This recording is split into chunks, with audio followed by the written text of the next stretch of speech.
Pero bago tayo magpatuloy ay pakilike ang ating video. Ganun din ang subscribe button, pati na rin ang bell icon para lagi kayong updated sa mga parating ko pang mga uploads.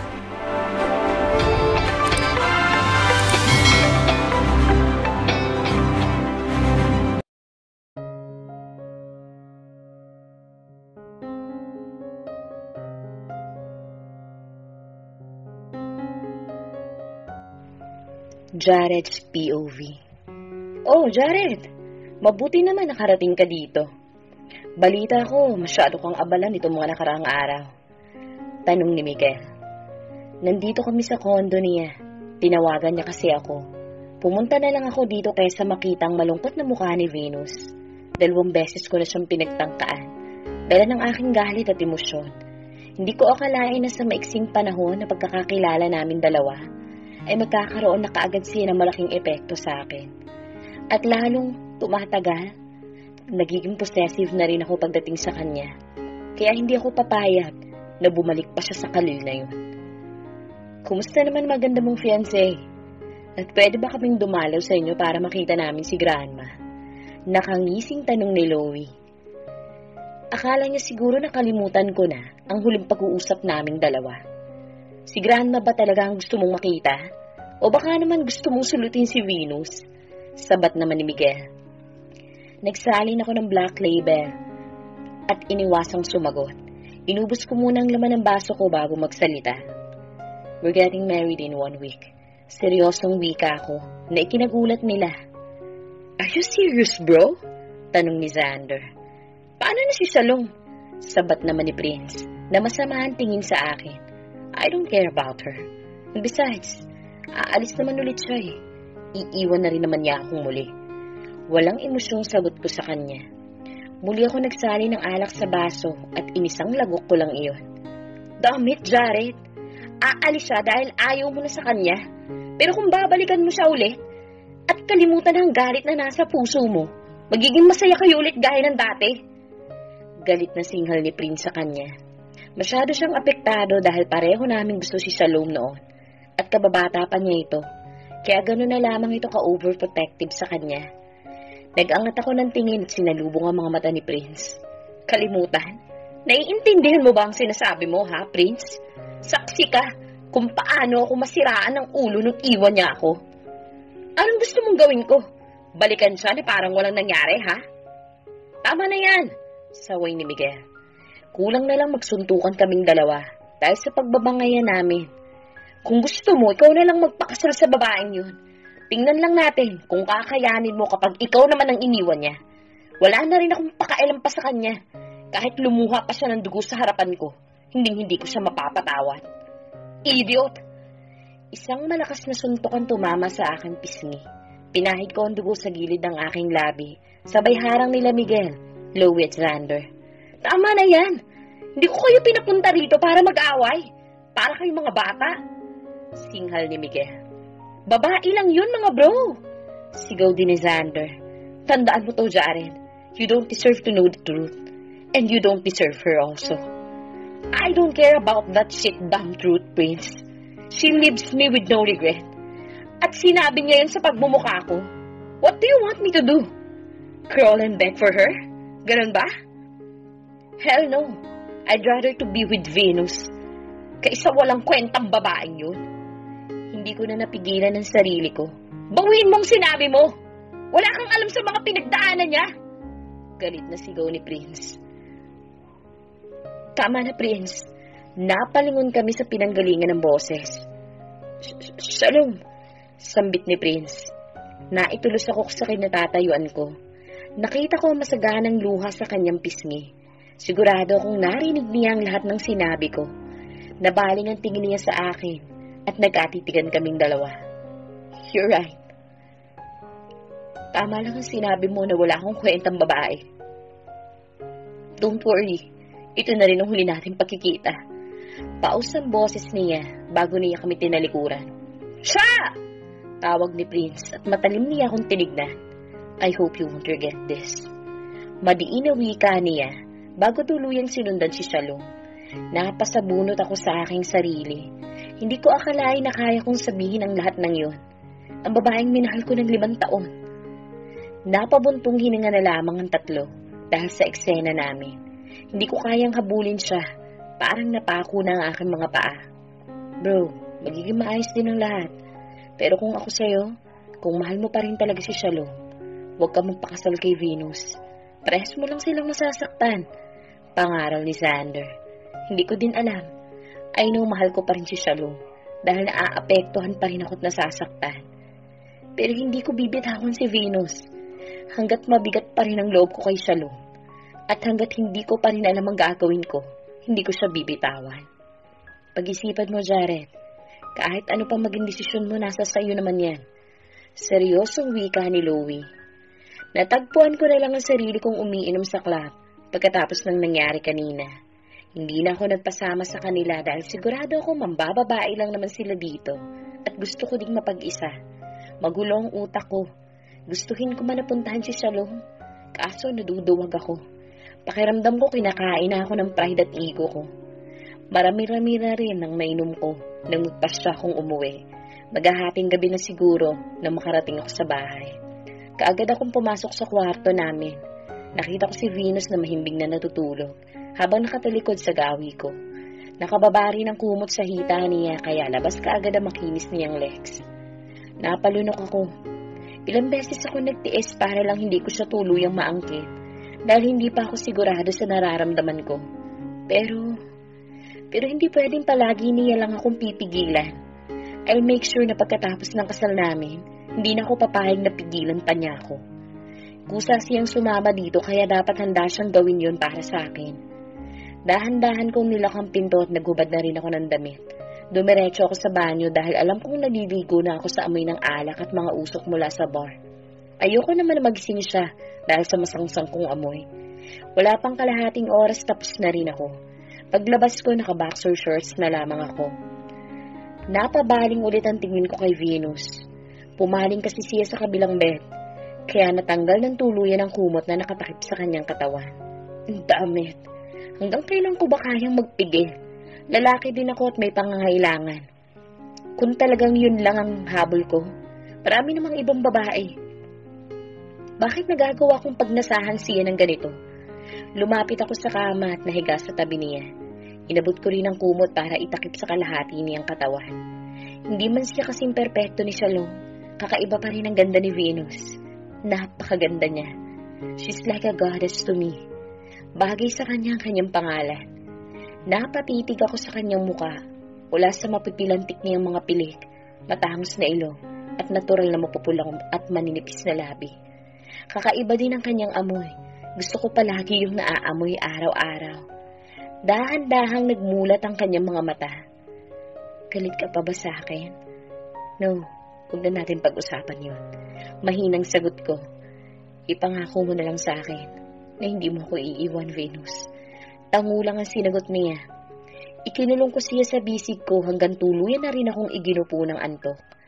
Habang tumatagal, nagiging magaan ang pagsasama namin ni Venus. Hindi na rin kami nag-aaway pa. Palagi siyang nakangiti sa akin at palagi ding magandang mood ko. Kapag nasa opisina nga ako, parang gusto ko na lang palaging umuwi para makita siya. Palagi ko din silang nahuhuli ni Lola nagtatawanan. Magkasundo ang dalawa. Minsan nga isang beses, nagbonding sila sa pagbe-bake ng cake. Parang apo na kung ituring ni Lola si Venus. At bumabalik na din ang lakas nito. Naging mabilis ang araw at ang preparasyon ng kasal namin.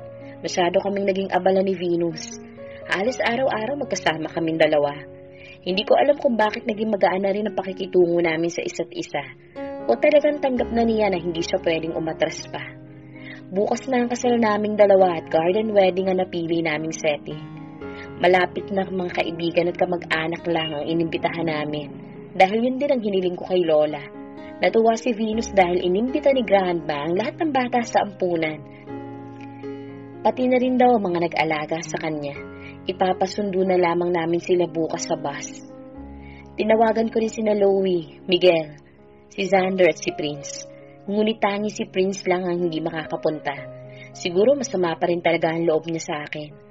Nakatitig ako kay Venus at kay Grandma. Masaya silang nag-uusap habang inaayos ang magiging setup ng garden bukas. Malawak naman kasi ang likuran ng mansyon at kayang umuko pa ng 300 na katao kaya dito na rin namin tuloy ang after reception. Lalapit sana ako sa kanila nang biglang tumunog ang phone ko. Unknown number. Hello? Jared, anong kailangan mo, Shalom? Kunot noong tanong ko. Pwede ba tayong magkita ngayon?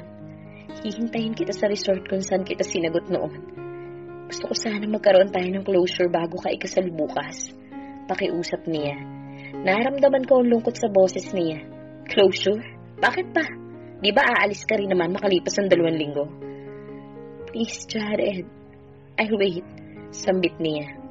Magsasalita pa sana ako pero pinatay na niya ang tawag. Ni hindi man lang niya ako pinigilan na magpakasal. At ang gusto, magkaroon pa kami ng closure. Manigas siya. Kung paano niya ako iniwan noon, ipaparanas ko din yun sa kanya ngayon. Jared, apo! Tawag ni Lola. Pinatay ko ang phone at kaagad na lumapit sa kanya. Bukas na ang kasal ninyo ni Venus. Excited na ako magkaroon ng apo. Nakangiting wika ni Grandma. Nakita ko naman ang pagpula ng pisngi ni Venus. Kahit magkasama kami natutulog sa isang kama, ramdam ko pa rin ang pagkailang niya. Minsan tuloy naiisip ko na baka nagpapanggap lang siyang masaya pag nandyan si Lola. Pero may parte pa rin ang isip ko na gustong maniwala na okay na kami.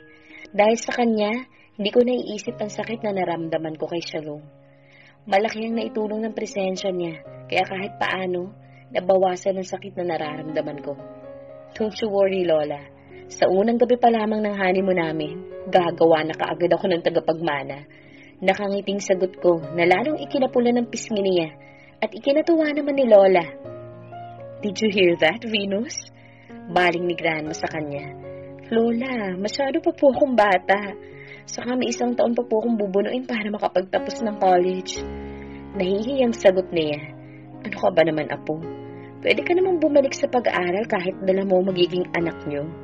At isa pa, hindi mo na kailangan dahil kayang-kaya naman kayong buhayin ni Jared. Paliwanag ni Grandma.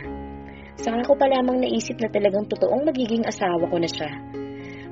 Matapos ang pag-uusap namin, nagpaalam na rin siya dahil aayusin daw niya ang mga damit na pinamili nila ni Grandma. Nasusuotin niya sa honeymoon namin sa labas ng bansa.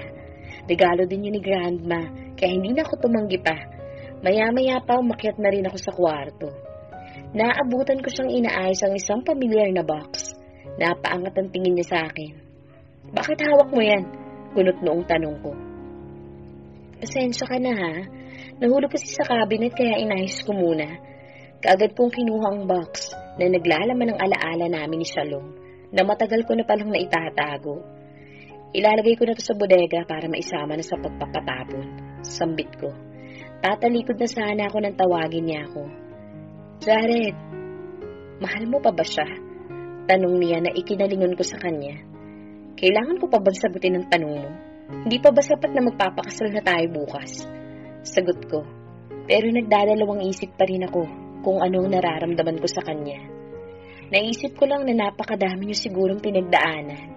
Hindi ba sapat yung mga magagandang memories niyong dalawa para mapatawad mo siya? Napatitig ako sa kanya pero umiwas din ako dahil nakita ko po ang isang larawan na nakapatong sa kama namin. Kinuha ko yung pinagmasdan. Kuha namin sa resort kung saan niya ako sinagot matapos ang 1 taon kong pagsuyo sa kanya. Napakasaya namin nung araw na yun, lalo na ako. Sumigaw pa ako sa sobrang saya dahil sa wakas.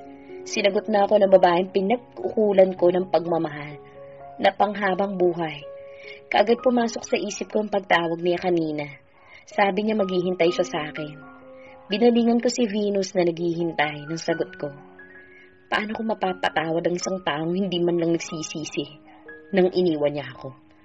Malungkot na sambit ko bago ko siya muling tinalikuran. Kaagad ako nagtungo sa basement para ilagay ang mga alaala namin ni Shalom. I'm sorry, Shalom. Totoong minahal kita. Pero hindi na tama na magkita pa tayong muli. Kahit naguguluhan pa rin ako, mas nanaisin kong piliin si Venus. At hindi ako pwedeng umatras pa. Malungkot na iniwanan ko ang mga alaala namin at paglabas ko'y bumalik na ako ng kwarto para yayain ko siyang sabay kami mag-dinner. Naabutan ko siyang hawak ang phone ko. Naiwan ko pala yun sa ibabaw ng cabinet. Sino kausap mo? Bakit hawak mo ang phone ko? Kunot noong tanong ko. Siguro nakita na rin niya ang wallpaper ko sa phone na mukha naming dalawa ni Shalom. Hindi ko pa rin kasi nabubura yun, pero bala ko na rin naman tanggalin lahat ng pictures namin doon. Kanina pa kasi may tumatawag sa'yo, kaya ako na ang sumagot. Lumapit ako sa kanya. Inabot niya ang phone. Hello? Pumunta ka ngayon din sa ospital, singhal ni Prince. Bakit? Sinong nasa ospital? Kunot noong tanong ko. Si Shalom! Di ba magkikita kayo sa resort? Nawalan siya ng malet, nandito siya sa ospital. Sigaw niya. Napatingin ako kay Venus. Nag-iintay din siguro siya ng sagot ko. Ikaw nang bahala sa kanya. I need to rest. Bukas na ang kasal namin. Walang emosyon na sagot ko. Narinig ko pa ang pagsigaw niya sa kabilang linya, pero pinatay ko na ang telepono. Teka Jared, bakit hindi mo siya puntahan? Mahinahong tanong ni Venus. Pakiramdam ko tuloy gustong-gusto niya akong umalis sa tabi niya at piliin si Shalom, kaya umiling ako sa kanya. No, ayoko magkaroon pa ako ng dahilan para balikan siya. Ayoko na makarinig ng tungkol sa kanya, kaya wag mo na rin pang ipilit siya sa akin. Pero Jared, kailangan ka niya. I don't care. Kumain na lamang tayo para maaga makapagpahinga. I'm sure mapapagod tayo bukas. Venus POV. Ito ang araw na magiging isa na akong ganap na Velmont. May bahay ni Senyorito Jared Velmont. Sa sobrang bilis ng pangyayari, hindi pa rin ako makapaniwalang ikakasal na ako. At hindi ko ito matatakasan pa. Kahit mahirap, unti-unti ko na rin tinatanggap ang lahat. Wala na rin naman ako magagawa pa sa ngayon, kundi ang sumabay sa agos na magiging buhay naming dalawa. Abala ang lahat ng tao sa mansyon sa magaganap na kasal namin ni Jared, kaya maaga din kaming gumising upang makapaghanda. Napakaganda ng setup na ginawa nila sa malawak na garden dito sa mansyon. Kombinasyon ng pink and purple and white. Ang mga bulaklak ang nagsilbing palamuti sa bawat sulok ng garden. Maaliwalas din ang panahon. Mataas ang araw pero hindi mainit sa balat dahil malapit na rin ang Pasko. Kasalukuyan kong pinagmamasdan ng aking sarili sa harapan ng malaking salamin. Isang simpleng off-shoulder mermaid lace ang suot kong wedding gown. Nakita ang buong likod ko. Si Lola ang pumili nito para sa akin. Dahil bagay na bagay daw sa kurba ng katawan ko yun. Si Bubbles naman na nag-ayos ng nude bridal makeup ko. At waterfall hair braid ang design para sa buhok ko. Mabuti naman at maiksi lang ang takong ng sapatos ko. Hindi ako mahihirapang maglakad mamaya. Dahil may kabigatan din ang gown ko eh. Napakaganda mo, Venus. Hindi pa kami nakikita ni Jared mula kaninang umaga after namin mag-breakfast. Hindi ko rin alam kung nasan ba siya. 10:00 nang umpisa ng kasal namin. May 10 minuto pa bago ako tawagin dito sa kwarto. Napalingon ako nang bumukas ng pinto. Bumungad sa akin sina Mother Eden at Sister Violi. Ang ganda mo, Venus. Nangingilid ang luha niyang sabi sa akin. Salamat po, Mother. Sister, salamat po dahil pinuntahan niyo po ako ngayong araw na to. Emosyonal na sabi ko sa kanila. Huwag kang umiyak, baka masira ang makeup mo. Naiiyak ni wika ni Sister Violi. Namiss ko kasi kayo eh. Pati na rin po ang bahay ang punan. Ikaw din, namiss namin lalo na ng mga bata. Kaya tuwan-tuwa sila dahil sinama namin sila dito at nangako na hindi manggugulo. Nakangiting wika ni Mother Eden. Masaya ako dahil kahit paano binigyan sila ng halaga ni Lola dahil alam niyang malaki ang naging parte nila sa buhay ko. Kung talagang ito ang tadhana ko, kailangan kong tanggapin dahil hindi naman ito ibibigay ni God kung hindi ito kakayanin. Venus, pinabibigay nga pala ito ni Khalil. Wika ni Sister Violi, sabay abot ng isang sobre. Ano po to? Kunot noong tanong ko. Dahan-dahan kong binuksan ang sobre at nakita ko nakatuping sulat. Para sa best friend ko. Sana maging masaya ka sa naging desisyon mo. At kung sakali man na gusto mong bumalik, nandito pa rin ako para sa'yo. Mahal kita. Khalil. Nangilid ang mga luha ko dahil sa sulat. Kahit ako hindi rin sigurado pero nandito na ako. At sabi nga ni Jared, magtiwala ako sa kanya. Maya-maya nagpaalam na rin sila sa akin, kaya mag-isa na naman ako sa aming kwarto. Mabuti na lamang at rush wedding ang ginawa namin dahil ayoko din na kung sakali maraming press ang kukuha ng litrato. Ayokong pag-usapan ako dahil asawa kong isang successful businessman. Hindi ko kinakahiya kung saan ako nanggaling. Ayoko lang madawit ang ampunan ng dahil sa akin. Be! Pinapatawag ka na sa baba. Mag-uumpisa na daw ang kasal niyo ni Fafa, Jared. Excited daw wika ni Bubbles. Nakangiti akong sumunod sa kanya. Kinakabahan ako. Parang may nag-uunahang daga sa dibdib ko. Pakiramdam ko lalabas ang puso ko sa sobrang kaba. Sinalubong ako ni Lola at ni Mother Eden. Sila kasi maghahatid sa akin sa altar. Nang mag-umpisa ng entourage, lalo ako naginig sa kaba. Apo, okay ka lang ba? Tanong ni Lola. Tumango ako. Naramdaman niya siguro ang panginginig ng kamay ko. Malayo pa lang tanaw ko na si Jared. Lalo akong kinabahan sa pagtitig niya sa akin. Nakatayo sa likuran niya ang tatlo niyang kaibigan. Seth, ito na. Pangarap mo to, di ba?